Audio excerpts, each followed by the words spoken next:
in the production of documents and in the production of knowledge, we often differentiate between the things that get documented and the people that get documented and the kind of labor that gets documented, which is often the higher status labor, and the kinds of material that isn't documented and the kinds of people who we know rationally are present in this internment camp, in this inquisitor's office, in this prison, but who, because of the way their labor is valuated in that society or for other reasons, don't get documented. I was recently talking with Kate Coker, who's a wonderful printing press historian, and she'd been working on some documents, which we have documents detailing all sorts of details about the pre-modern printing process and making type and making ink and building the press and putting it together and all of the steps, and not cleaning it.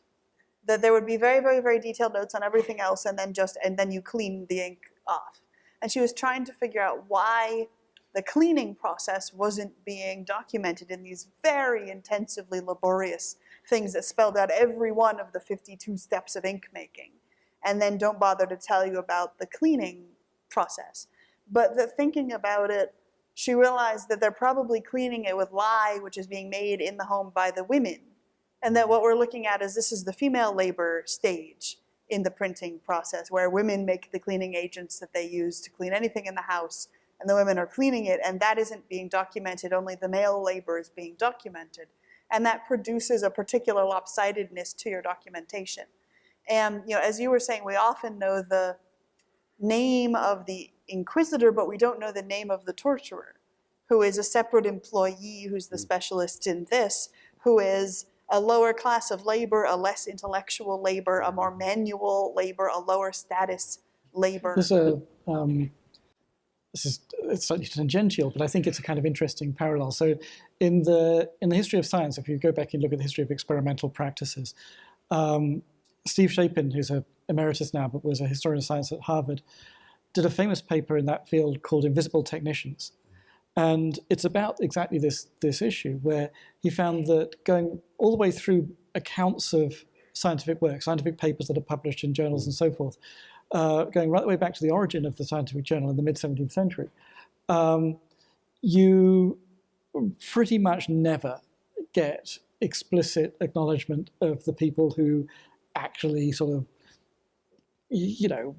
manipulate the Bunsen burners and do the filtrations, and in the 17th century, it's basically a descent from 17th century social hierarchy, like Ada said at the beginning. What you're seeing here is a 17th century notion that servants are, as they used to put it, included in their masters.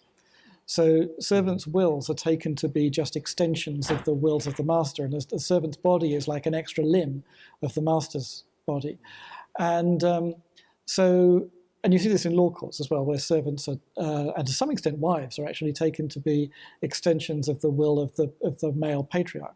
And in early experimental papers, this then is inherited by the entire rest of the history of science. They're not included, even though we know they actually did the physical labor, for that reason, because they're taken as just like instrumental extensions of the Robert Boyle figure or the Newton figure or something like that. But where you do see them, and occasionally they are named and they do appear, and when that happens is when they make some terrible mistake. So there's this rather disquieting set of times when servants, as they're referred to, appear in the papers of somebody like Robert Boyle in the late 17th century. And it's because something terrible has happened, like the acid bath exploded in this poor man's face. And you hear at that point the man is called like Timothy Burton or something. And then you never hear from him again. And it's not clear whether he's been fired or he's been, terribly injured and has gone off. But it's the attribution of error to these people, rather than to the Robert. So Robert Boyle is responsible for Boyle's law, even though it was actually probably created by Robert Hooke, who at one point had been his servant. But he's not responsible for the terrible things where experiments go wrong. Those you can give names to, the servants. Which is structurally identical to the faceless CIA agent, except when they do something wrong, and then they're blamed, right? The particularization of the working class only is allowed to occur when you want to disengage responsibility for what you've done. Yeah, and it has, even in the 17th century thing, it has a very clear sort of projection into what is taken to be knowledge, right? Where does truth exist? And the dividing line between truth and error.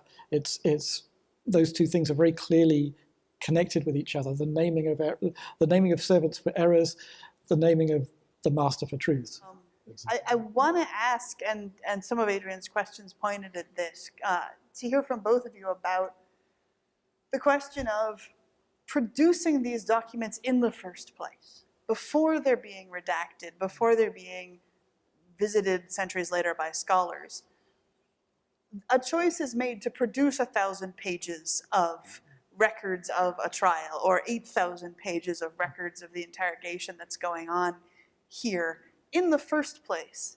Do you have thoughts about the initial production of these documents? Why are they being produced? Is there an intended audience for them? What are they for?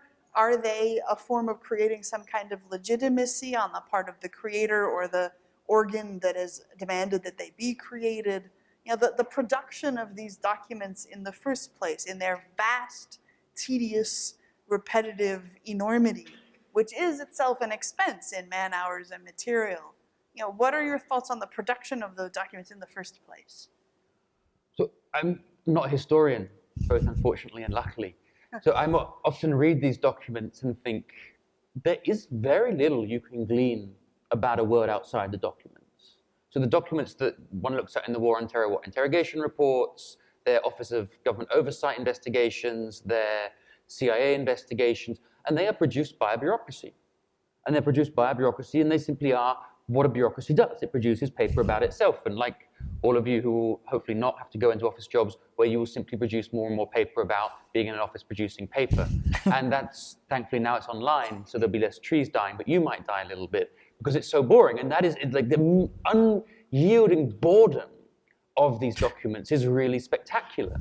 And so one of the sort of the things that I found most interesting that I try to do, and this isn't about the War on Terror, it's about the other war that I work on, which is the war on South Sudan. And I often go to the State Department.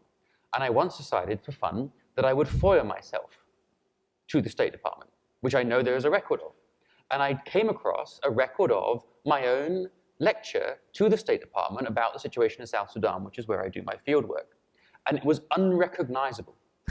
Like I didn't say that, or at least not according to what they wanted to say. And the reason for that was that they had a very delimited set of questions, right? They're very busy. They're working for the State Department. They don't have much time. They don't really want to be on the South Sudan desk. They'd rather either be in France, they want to take it easy, or they want to be in Iraq if they want something a bit scary, and like they move quite quickly higher up. And so they had questions, and their questions were, which weren't expressly addressed to me, but were internal to themselves. South Sudan, is it going to be Mali or Kosovo? And and I'm terrible, I am an anthropologist, so I say really boring things like, no, it's South Sudan. It's not Mali or Kosovo. But they can't hear that. So when they mean Mali or Kosovo, what they mean is a history of US intervention in those sites. Right? So they have a series of frames, an epistemology about how they come to treat information, and that's how the information gets recorded. Are there some true facts in there? No doubt. But that's because again, I'm not a historian, the least interesting thing for me. What's most interesting is that any reality that you give them is just like taken up by this enormous bureaucratic machine and is then rendered in forms that can be produced in a document, which is then handed to another ministry, which then actualizes another possible plan for America in future. And their job is just the production of documents.